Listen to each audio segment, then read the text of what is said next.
प्रकरण 84।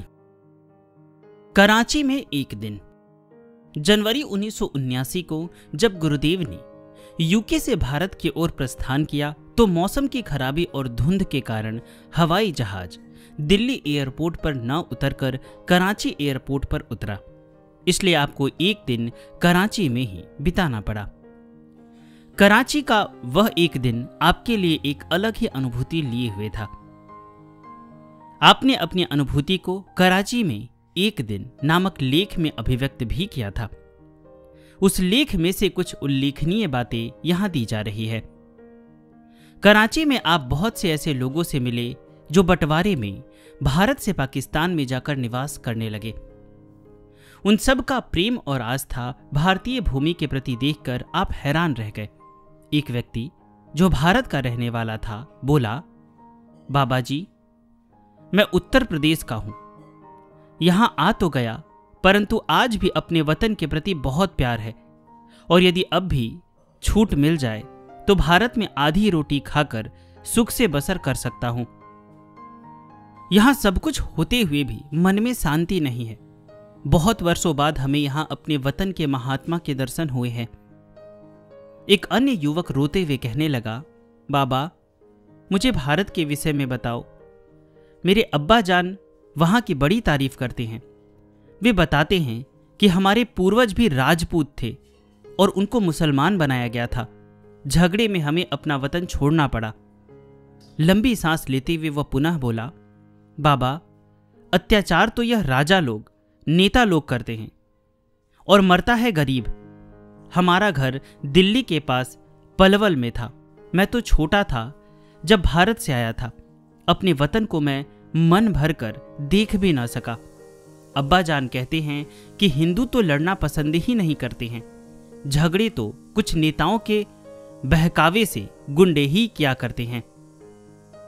गुरुदेव सोचने लगे कि देखो, यह लोग देश के विभाजन के शिकार बने और यहां आकर भी इनका जन्मभूमि और वहां के लोगों से प्यार है। बस यही विचारधारा भारत में रहकर उग्रवाद फैलाने वाले उन लोगों की भी होती तो यह अनर्थकारी सांप्रदायिक झगड़ों की नौबत ही ना आती। इसके पश्चात आप समुद्र तट पर एक्वेरियम देखने गए। समुद्र तट के पास ही गुफा के अंदर एक प्राचीनतम रत्नेश्वर महादेव का मंदिर है। आप उस मंदिर में भी गए और वहां भारत से आए एक वैरागी महात्मा से मिले जो उस मंदिर में पूजा आदि करते थे। पूछने पर उन महात्मा ने बताया, यहां हमें कोई भय या असुविधा नहीं है। इस शहर में लगभग 2000 हिंदू रहते हैं। उनका एक मोहल्ला है। सभी यहां पूजा करने आते हैं। कुछ लोग हाथ जोड़कर आपके पास आए और बोले, बाबा, हम बरेली के हैं। दुर्भाग्य ने हमें यहां ला पटका है और अपने वतन से दूर कर दिया है। गुरुदेव ने देखा कि वे बातचीत में अब भी भारत को अपना वतन, अपना देश कहते हैं। आपने अपने उद्गार इन शब्दों में लिखे। हृदय में एक अजीब सी पीड़ा हुई। कितना निर्दयी है यह मानव समाज, कितना भयानक है यह तथाकथित राष्ट्रवाद और धर्मवाद, जो मनुष्य को स्वतंत्र रूप से ईश्वर की बनाई इस विशाल भूमि पर भी चैन से नहीं रहने देता। मैं अब भी उस दिन के अनुभव को स्मरण कर विधि की विडंबना पर हैरान रह जाता हूं। देश के विभाजन से कितने व्यक्तियों का जीवन सदैव के लिए संताप युक्त अभिशाप बन गया है। इनकी कल्पना कौन कर सकता है? आखिर इस प्रकार के बंटवारों से नेताओं को क्या मिलता है? विशेषकर भारतीय जनजीवन तो अब भी उसी समस्या से ग्रस्त है। अब भी वही कुछ होता है जो धर्म के नाम पर विभाजन से पूर्व होता था। यह सत्य है कि जन सामान्य में आज भी वही हृदय तथा आत्मीय भाव मौजूद है। यह विनाश तो स्वार्थी नेताओं के इशारे पर उनके द्वारा पालित आसुरी शक्तियों के द्वारा ही किया जाता है। मानवता की रक्षा करने का एकमात्र उपाय यही है कि जन सामान्य को सही गलत समझने की योग्यता प्राप्त हो, जिससे वे उन स्वार्थी तत्वों के बहकावे में न आए। प्रभु सभी को सुमति दे, यही प्रार्थना है।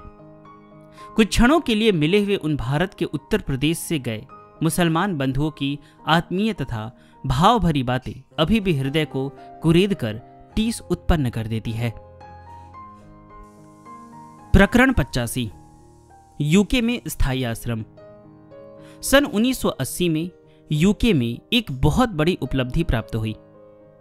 साउथहॉल के जिस हिंदू टेम्पल में गुरुदेव प्रवचन करने जाया करते थे और सैकड़ों लोग मंत्रमुग्ध होकर सुनते थे, इन विचारों का ही प्रतिफल था कि वहां के बहुत से परिवार शुद्ध शाकाहारी और सात्विक जीवन जीने लग गए थे। परंतु जब गुरुदेव नहीं होते थे तो मंदिर कुछ लोगों के लिए मनोरंजन का स्थान बन जाता था। कुछ लोग यहाँ ताश खेलते और विभिन्न प्रकार से आमोद प्रमोद करते। बहुत से भक्तों के कहने पर आपने इस पर विचार किया और भारत से श्री सीताराम जी की मूर्तियां मंगवाकर एक भव्य आयोजन के द्वारा इस मंदिर में स्थापित करवाई। इसके पश्चात यह मंदिर आस्था और विश्वास का केंद्र बन गया। स्लो नामक स्थान पर भी गुरुदेव ने श्री राधा कृष्ण मंदिर में भगवती का श्री विग्रह स्थापित करवाया। 18 दिसंबर 1981 को गुरुदेव की छत्र छाया में स्वामी कृष्णकांता जी के द्वारा हेमंड रोड साउथहॉल में मिशन के लिए एक स्थायी स्थान ले लिया गया। जनवरी 1982 में ब्रह्मर्षि योगाश्रम नाम देते हुए गुरुदेव ने इसका उद्घाटन भी कर दिया।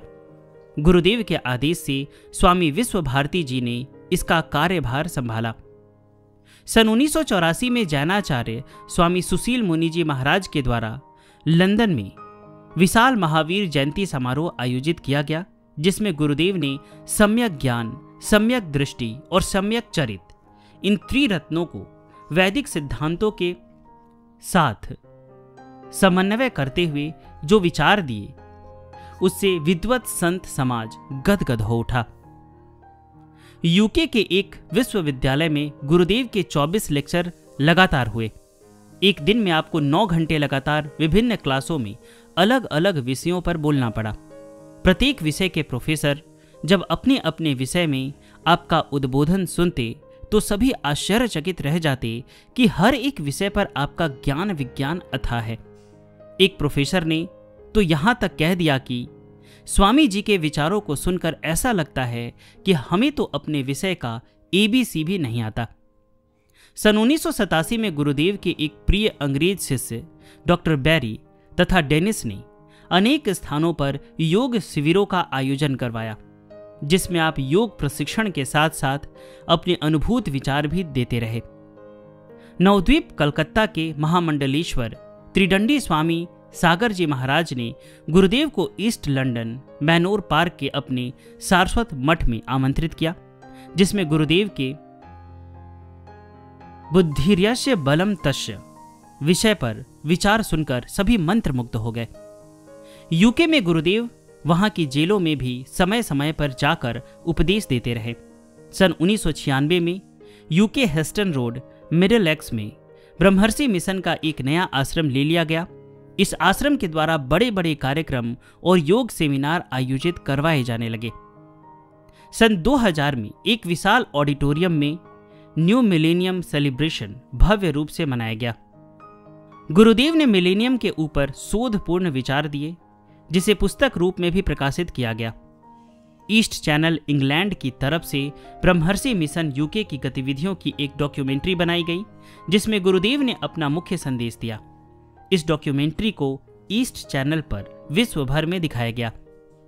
इस प्रकार लगभग 30 वर्षों तक लगातार गुरुदेव यूके, अमेरिका, कनाडा, हॉलैंड आदि स्थानों पर आकर योग प्रशिक्षण शिविर, उपनिषद, गीता, रामायण पर श्रृंखलाबद्ध प्रवचन देते, सांख्य और योग पर लगातार कक्षाएं लगाते और वैदिक सनातन धर्म के सार्वभौम सिद्धांतों के द्वारा जन जागृति का अभियान चलाते रहे।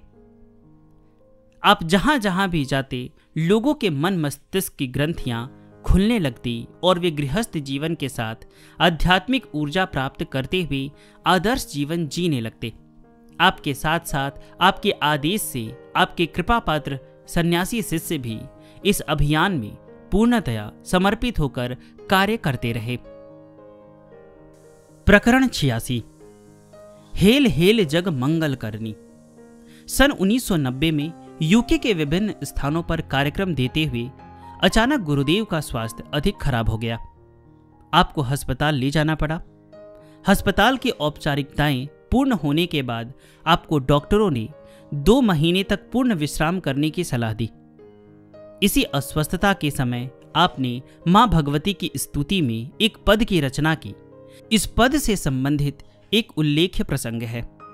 अस्वस्थता में ही एक दिन गुरुदेव जब ध्यान में बैठे थे, अचानक ध्यानावस्था में आपने एक दृश्य देखा कि आप अपनी शिष्य मंडली से घिरे किसी तीर्थ स्थान पर भगवती के मंदिर में बैठे हैं। साथ में बैठी आपकी चरुणानुरागी शिष्या आदित्य भारती जी मां की प्रार्थना में एक पद गा रही है, जिसका प्रथम चरण था, हेल हेल जग मंगल करनी। ध्यान से उठने पर भी बहुत देर तक ये बोल आपके कानों में गूंजते रहे। आप विचार करने लगे, हेल हेल का क्या अर्थ है? आपको याद आया कि अंग्रेजी भाषा में हेल शब्द का अर्थ नमस्कार होता है। यह शब्द शायद लैटिन मूल का है। सतपथ ब्राह्मण में भी अभिवादन के लिए हेलो शब्द का प्रयोग मिलता है। फिर एकाएक हेल शब्द नमः में बदल गया और स्वभावतः नमो नमो जग मंगल करनी। ये शब्द आपके भीतर गूंजने लगे। अस्पताल में बैठे बैठे ही करुणामयी की प्रार्थना में एक पद आपने निवेदन किया, जो इस प्रकार से है,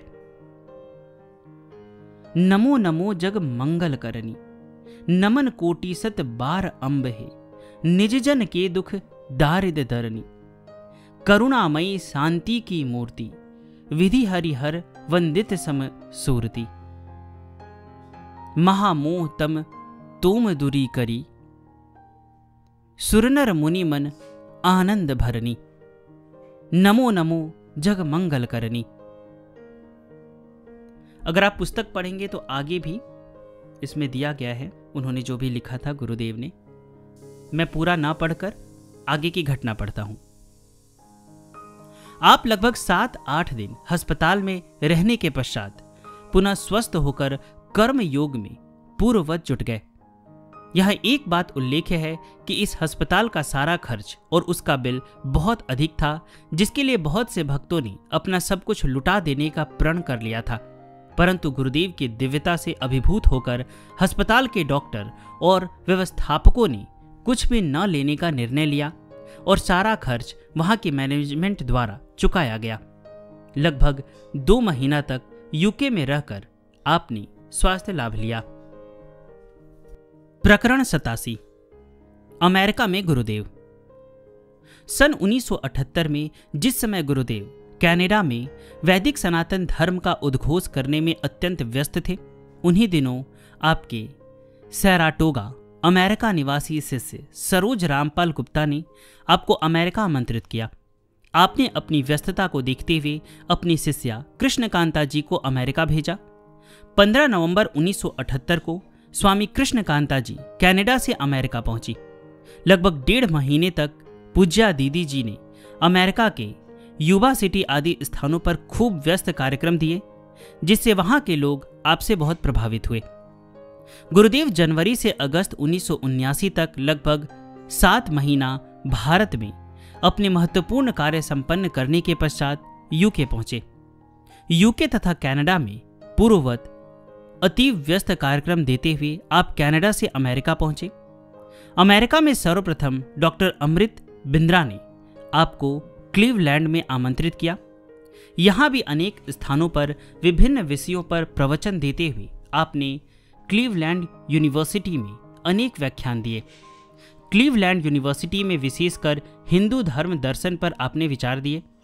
यूनिवर्सिटी के बहुत से प्रोफेसर आपकी विलक्षण विद्वता और ओजस्वी व्यक्तित्व से प्रभावित होकर आपके साथ जुड़ते चले गए। यहाँ भी आपके विचारों का जादू ऐसा चला कि वे आपको अनेक स्थानों पर आगे से आगे ले जाते रहे और अमेरिका भी आपके आध्यात्मिक उद्घोष से गुंजायमान होने लगा। इसी समय विश्व हिंदू परिषद ब्रिटिश कोलंबिया के विशेष आमंत्रण पर आप वैंकूवर पहुंचे और लगातार 11 दिन तक आध्यात्मिक विज्ञान सम्मत विचारों से वहां के लोगों को चमत्कृत करते रहे। बीच बीच में अन्य देशों में कार्यक्रम देते हुए गुरुदेव 30 जून 1980 को न्यूयॉर्क पहुंचे। वहां विशेष रूप से वेटन रूस में हो रहे विश्व हिंदू सम्मेलन में आपको आमंत्रित किया गया था। इस सम्मेलन में आपने विश्व को हिंदुओं की देन विषय पर जो विचार दिए वह वैदिक, पौराणिक, ऐतिहासिक और दार्शनिक तथ्यों को स्वयं में समेटे हुए थे। विश्व भर से आए हुए विद्वानों के लिए ये विचार अनूठे थे। इससे हिंदू संस्कृति के ऊपर सभी को गौरव महसूस हुआ। नॉरफोक यूनिवर्सिटी और वहां की चर्चों में भी आपने प्रवचन दिए। ये कार्यक्रम अमेरिका टेलीविजन पर भी प्रसारित हुए। टीवी पर अद्भुत विचार सुनकर अनेक अमेरिकन आपके पास आए और योग सीखना प्रारंभ कर दिया। गुरुदेव के प्रिय शिष्य ईश्वर चंद्र शर्मा ने आपको वर्जीनिया बीच पर आमंत्रित किया। वर्जीनिया बीच की विश्व प्रसिद्ध महान आध्यात्मिक संस्था एडगर केसी फाउंडेशन में आपने मनुष्य चेतना तथा उसके कारण विषय पर प्रवचन दिया। आपके व्याख्यान को सुनकर सैकड़ों अमेरिकन आपके शिष्य बन गए और वहां पर ब्रह्मर्षि मिशन की स्थायी शाखा की स्थापना की योजना भी बना डाली। गुरुदेव के शिष्य doctor Louis Hurdle, captain John Odom, Carol, Thelma, doctor Surendra Dwivedi, doctor Amrit Malti Bindra, Jim, Rosemary, Barry, Kelly, Kirit Vyas, Aisha, Zafar, Neerja, Harish आदि के प्रयत्न से अमेरिका की सरकार ने वहां ब्रह्मर्षि मिशन को चैरिटेबल ऑर्गेनाइजेशन के रूप में मान्यता प्रदान कर दी। नॉरफोक यूनिवर्सिटी में आपके द्वारा 1 महीने में 24 व्याख्यान दिए गए। आपने 6 व्याख्यान टीवी पर, 5 रेडियो पर तथा 10 व्याख्यान विभिन्न चर्चों में भी दिए। इसके अतिरिक्त अनेकों कार्यक्रम सार्वजनिक स्थानों पर तथा अमेरिकन लोगों के घरों में भी हुए। अमेरिकन लोग भारत से आए इस अद्भुत योगी की विद्वता और विरक्तावस्था से अत्यंत प्रभावित हुए। सभी हर समय आपको घेरे रहते। पुनः वर्जीनिया में नॉरफोक स्टेट यूनिवर्सिटी में साइकोलॉजी डिपार्टमेंट की एसोसिएट प्रोफेसर डॉक्टर लुइस ने गुरुदेव के प्रवचनों के बड़े बड़े आयोजन करवाए, जिसमें आपने 6 दिनों में 18 बड़े कार्यक्रम दिए। विभिन्न गिरजाघरों में और टीवी पर विचार देने के साथ साथ गुरुदेव ने यूनिवर्सिटी के विद्यार्थियों तथा प्रोफेसर्स को भी धारावाहिक रूप में संबोधित किया। स्पार्टन वर्ग में भी बहुत सुंदर कार्यक्रम हुए।